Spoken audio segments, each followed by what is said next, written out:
दोस्तों, मैं doctor Wasim Chaudhary, homeopathic consultant practising homeopathy more than 10 years. दोस्तों, आज हम कोरोना वायरस इन्फेक्शन जो बच्चों को अपना शिकार बना रहा है उनके बारे में बात करेंगे।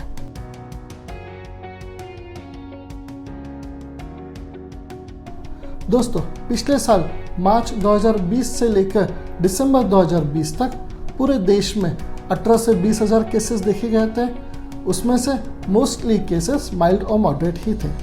पर अब मई 2021 से लेके अब तक हज़ारों से केसेस देखे गए हैं। सिर्फ कर्नाटक में ही 15,000 केसेस देखे गए हैं बच्चों पर, और दिल्ली में भी केसेस बढ़ते जा रहे हैं।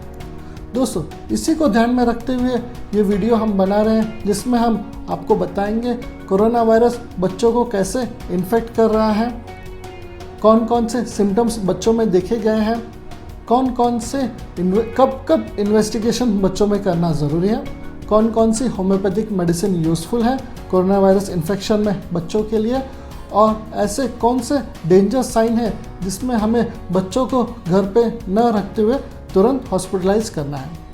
दोस्तों, ये वीडियो आप लास्ट तक देखते रहिए।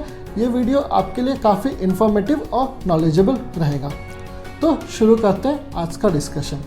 बच्चों में कोरोना वायरस के इन्फेक्शन को हम 3 कैटेगरी में डिवाइड करते हैं। एक माइल्ड कैटेगरी, मॉडरेट कैटेगरी और severe category. Mild corona virus infection हम तभी बोलेंगे बच्चों में जब बच्चों में अपर रेस्पिरेटरी ट्रैक्ट इन्फेक्शन रहे, URT इन्फेक्शन रहे, यानी कि बच्चों में सर्दी, खांसी, जुखाम, गले में खराश रहे, और इसके साथ साथ बच्चों में कुछ बच्चों में पेट में दर्द, loose motion, vomiting, diarrhoea, dysentery रहे, तो इसे माइल्ड कैटेगरी कहते हैं। अगर बच्चों में इसके साथ साथ अगर फास्ट ब्रीदिंग रहे, बच्चों का सैचुरेशन 94 से कम रहे, या फिर और कोई दूसरे डेंजर साइन, सिस्टमिक साइन रहे, तो इसे हम माइल्ड न कहते हुए ये मॉडरेट या फिर सीवियर कैटेगरी में हो सकता है।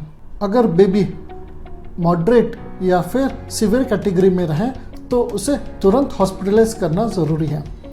ये तो था माइल्ड कैटेगरी के बारे में। अब हम बात करते हैं मॉडरेट कैटेगरी के बारे में। मॉडरेट कोरोना वायरस इन्फेक्शन में अगर बच्चों में माइल्ड के सभी सिम्टम्स हो, अगर उसके साथ साथ अगर निमोनिया के सिम्टम्स हैं, फास्ट ब्रीदिंग रहे, तो उससे हम मॉडरेट कैटेगरी में कैटेगराइज कर सकते हैं। ब्रीदिंग रेट बच्चों का इसमें समझना ज़रूरी है। Breathing rate age wise very करता है। अगर बच्चा 2 महीने का है तो उसका ब्रीदिंग रेट 60 से कम होना चाहिए। अगर उससे ज़्यादा रहे तो उसे हाई ब्रीदिंग रेट कहा जाता है, फास्ट ब्रीदिंग रेट कह सकते हैं। अगर बच्चा 2 महीने से लेकर 1 साल तक का रहे तो उसका ब्रीदिंग रेट 50 से कम होना चाहिए। अगर 50 से ज़्यादा ब्रीदिंग रेट रहे तो उसे फास्ट ब्रीदिंग कह सकते हैं। अगर बच्चा 1 साल से लेकर 5 साल के बीच में रहे तो उसका ब्रीदिंग रेट 40 के नीचे होना चाहिए। अगर उससे ज़्यादा रहे तो उसे फास्ट ब्रीदिंग रेट में कंसिडर कर सकते हैं। अगर बच्चा 5 साल से लेके अगर टीनेज तक रहे तो उसका ब्रीदिंग रेट 30 से नीचे होना चाहिए। अगर 30 के ऊपर हो जाए तो उसे फास्ट ब्रीदिंग रेट कहते हैं। बच्चों में O2 सैचुरेशन समझना पल्स ऑक्सीमीटर से बहुत डिफ़िकल्ट है, क्योंकि बच्चों के फिंगर्स छोटे होते हैं, वो पल्स ऑक्सीमीटर में प्रॉपर्ली नहीं बैठते हैं और बच्चे काफ़ी इरिटेबल रहते हैं, तो उसमें भी सैचुरेशन चेक करना काफ़ी मुश्किल हो जाता है। और अगर बच्चों का सैचुरेशन अगर हम रात में चेक करें, सोते वक्त चेक करें, तो नॉर्मली ही सैचुरेशन कम हो जाता है। ये एक नेचुरल फिनोमिना है जिसमें ब्रीदिंग सैचुरेशन कम हो जाता है। इसलिए सबसे बेटर ऑप्शन है आप बच्चों का ब्रीदिंग रेट चेक कर लीजिए, क्योंकि ये इजी है, फिजिबल है और एक्यूरेट भी रहता है। ब्रीदिंग रेट हम कैसे चेक करते हैं? जब बच्चा सो रहा है या फिर बच्चा जब साइलेंट है तो उसके पेट पे हमें हल्का सा हाथ रखना है, और उसकी ब्रीदिंग जब वो इनहेल करता है, सांस अंदर लेता है, और जब सांस छोड़ता है उससे मिला के एक सांस अंदर लेना और एक सांस बाहर लेना, उसे 1 ब्रीदिंग रेट काउंट करेंगे। उससे कंटिन्यूसली हमें 1 मिनट तक काउंट करते रहना है, और उसी से हमें ब्रीदिंग रेट पर मिनट बच्चों का हमें पता चलेगा। दोस्तों, ये एक इम्पॉर्टेंट कैटेगरी है जिसमें हम अंडरस्टैंड कर सकते हैं कि बच्चों का ब्रीदिंग रेट क्या हो रहा है और उसके अकॉर्डिंगली हम आगे का ट्रीटमेंट डिसाइड करते हैं। पर हमें ये भी ध्यान रखना है कि ब्रीदिंग रेट करते वक्त ना ही बच्चा बहुत ज़्यादा परेशान रहे, ज़्यादा इरिटेबल रहे, रोता रहे या फिर दूध पी रहा हो। अगर बच्चा दूध पी रहा है, नॉर्मली उसका ब्रीदिंग रेट काफ़ी बढ़ जाता है। और आइडियल वे ब्रीदिंग रेट बच्चे का चेक करने का होता है जब वो सो रहा है। अब हम बात करते हैं सीवियर कैटेगरी के बारे में। सीवियर कैटेगरी हम तब कहते हैं जब बच्चों का सैचुरेशन 90 से कम रहे, जब बच्चे काफ़ी फास्ट ब्रीदिंग ले रहा है, ब्रीदिंग लेते वक्त उसके गले में से आवाज़ आ रही है, ग्रंटिंग साउंड आ रहा है, बच्चा अगर बात करने की कोशिश कर रहा है तो तभी भी बच्चा हाफ रहा है। ये सब कैटेगरीज को हम थर्ड कैटेगरी या फिर सीवियर कोरोना वायरस इन्फेक्शन को हम कर सकते हैं।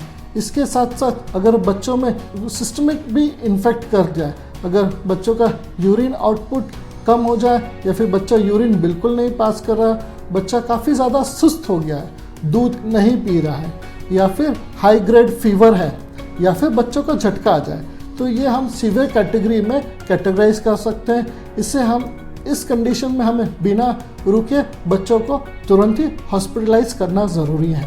और एक बात समझना ज़रूरी है, बच्चों में कोई भी इन्फेक्शन माइल्ड से डायरेक्ट सीवियरिटी में नहीं पहुंचता है। ये एक ग्रेजुअल प्रोसेस है। तो अगर आपके फैमिली में अगर बच्चा कोविड पॉजिटिव है तो आपको पैनिक नहीं होना है, उसे जनरली कंटिन्यूसली ऑब्जर्व करते रहना है। अब हम बात करते हैं कौन कौन से इन्वेस्टिगेशन करना चाहिए अगर बच्चों पे साइन एंड सिम्टम्स दिखे तो।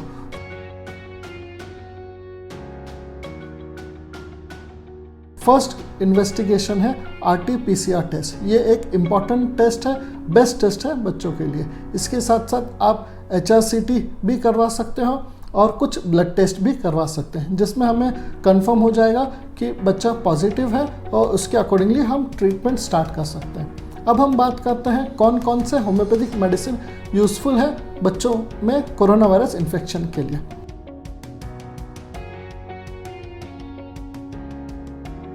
दोस्तों, जितना हो सके उतना आप आपके नज़दीकी होम्योपैथिक डॉक्टर से जाके मिलें, उन्हें आपके कंप्लीट सिम्टम्स बताएं ताकि वो डॉक्टर आपको कंटिन्यूसली और बच्चों को कंटिन्यूसली ऑब्जर्व करेगा।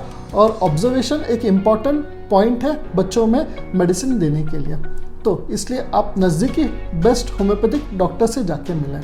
अगर आपको बच्चों से रिलेटेड कोरोना वायरस इन्फेक्शन में अगर कुछ भी जानकारी चाहिए तो आप मुझे कॉल कर सकते हैं, व्हाट्सएप कर सकते हैं या फिर मेल कर सकते हैं। दोस्तों, कुछ होम्योपैथिक मेडिसिन के नाम अगर मैं बताना चाहूँ तो फर्स्ट इम्पॉर्टेंट मेडिसिन है ब्रायनिया 30।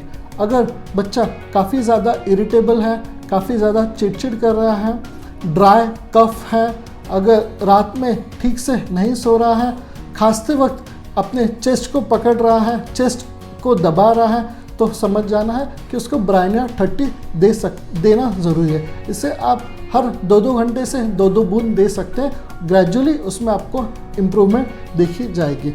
नेक्स्ट मेडिसिन है एंटीमटाट, सेकेंड मेडिसिन एंटीमटाट 30। अगर बच्चों में कफ ज़्यादा हो गया है, छाती घर घर कर रही है, चेस्ट में से आवाज़ आ रही है, बच्चा अगर लेट रहा है तो कंटिन्यूसली ब्रीदिंग साउंड आ रही है, तो वहाँ पर एंटीमटाट 30 आप 2-2 घंटे से 2-2 बूंद दे सकते हैं। उससे बच्चों में 1 से 2 दिन में ही बच्चों में इम्प्रूवमेंट देखी जाएगी। नेक्स्ट मेडिसिन जो बच्चों में दी जाती है वो है फास्फोरस 30।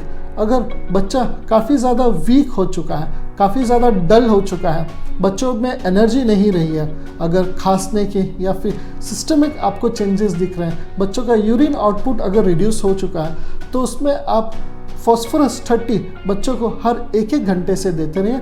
उसके 1-1 बूंद बच्चों को कंटिन्यूसली 1-1 घंटे से देते रहिए। 4 से 5 घंटे में ही आपको उसमें चेंजेस दिखने लगेंगे। नेक्स्ट मेडिसिन है एपिकैक। अगर बच्चे खांसते वक्त अगर वॉमिट कर रहे हैं, अगर बच्चों में चेस्ट में काफ़ी ज़्यादा ब्रीदिंग साउंड आ रही है, तो आप एपिकैक 30 यूज़ कर सकते हैं। एपिकैक 30 बच्चों में कफ से रिलेटेड अगर बच्चे वॉमिट कर रहे हैं उनके लिए काफ़ी यूज़फुल मेडिसिन है। नेक्स्ट मेडिसिन है हिपारसल्फ 30। ये भी एक इम्पॉर्टेंट मेडिसिन है बच्चों में, जो हम ब्रीदिंग या फिर निमोनिया वाले पेशेंट को हम कंटिन्यूसली दे सकते हैं। इसके साथ साथ कॉन्स्टिट्यूशनल मेडिसिन भी देना ज़रूरी है। इसके लिए आपको बच्चों की कंप्लीट हिस्ट्री लेना ज़रूरी है, कंप्लीट लाइफस्टाइल बच्चों की रूटीन जानना ज़रूरी है, और इसके अकॉर्डिंगली ही आपके होम्योपैथिक डॉक्टर वो आपको मेडिसिन दे सकते हैं। दोस्तों, इसके साथ साथ एट लास्ट हम जानेंगे कौन कौन से डेंजर साइन है जिसमें हमें बच्चों को घर पे न रखते हुए तुरंत हॉस्पिटलाइज करना है।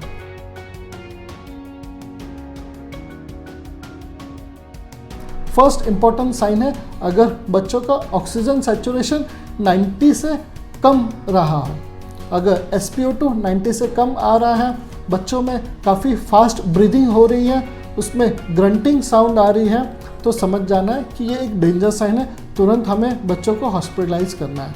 अगर बच्चा खांसते वक्त चेस्ट में अगर उसके खड्डा पड़ रहा है, चेस्ट में अगर होल जैसा फील हो रहा है, तो उसमें भी आपको बच्चों को हॉस्पिटलाइज करना है, उसे घर में नहीं रखना है। अगर बच्चों के नोज़ टिप, ईयर टिप, हाथों की उंगलियों के टिप्स में अगर नीलापन पड़ रहा है, साइनोस्ट हो रहा है, तो वो भी एक इंडिकेशन है जिसमें हमें बच्चों को घर पे नहीं रखना है, तुरंत हॉस्पिटलाइज करना है। बच्चा काफ़ी ज़्यादा वीक हो चुका है, काफ़ी ज़्यादा सुस्त हो रहा है, बच्चों में बात करने की या फिर एक्टिव रहने की ताकत नहीं है, डल हो चुका है, तो वो भी एक सिस्टमिक साइन है जिसमें हम बच्चों को हॉस्पिटलाइज करना है। बच्चों का अगर इंटेक कम हुआ, अगर वो नॉर्मल से अगर कम खा रहा है, तो वो भी एक इंडिकेशन है जिसमें हमें बच्चों को हॉस्पिटलाइज करना है। बच्चों में अगर फिट आ रही है, झटके आ रहे हैं या फिर एपिलेप्सी हो रही है, तो बच्चों को तुरंत हॉस्पिटलाइज करना ज़रूरी है। दोस्तों, इस वीडियो में इतना ही। इस वीडियो में हमने बच्चों में कोरोना वायरस इन्फेक्शन कैसे इन्फेक्ट कर रहा है, बच्चों में कौन कौन से साइन एंड सिम्टम्स देखे जा रहे हैं, बच्चों में कौन सा इन्वेस्टिगेशन करना ज़रूरी है, और कौन कौन से डेंजर साइंस हैं जिसमें हमें हॉस्पिटलाइज करना है बच्चों का, उसके बारे में एक बेसिक जानकारी देने की कोशिश की है। अगर इससे रिलेटेड आपको कोई भी क्वेरी हो तो आप मुझे ऑनलाइन भी कंसल्ट कर सकते हैं। दोस्तों, इसी तरह से मुझसे जुड़े रहने के लिए आप मेरा YouTube channel homeo care clinic को लाइक करें, शेयर करें और सब्सक्राइब करें, और बेल आइकन बटन दबाना ना भूलें, ताकि इन फ्यूचर अगर मैं कोई भी वीडियो डालूं तो उसका नोटिफिकेशन आपको तुरंत मिल सके। धन्यवाद। खुश रहें, स्वस्थ रहें।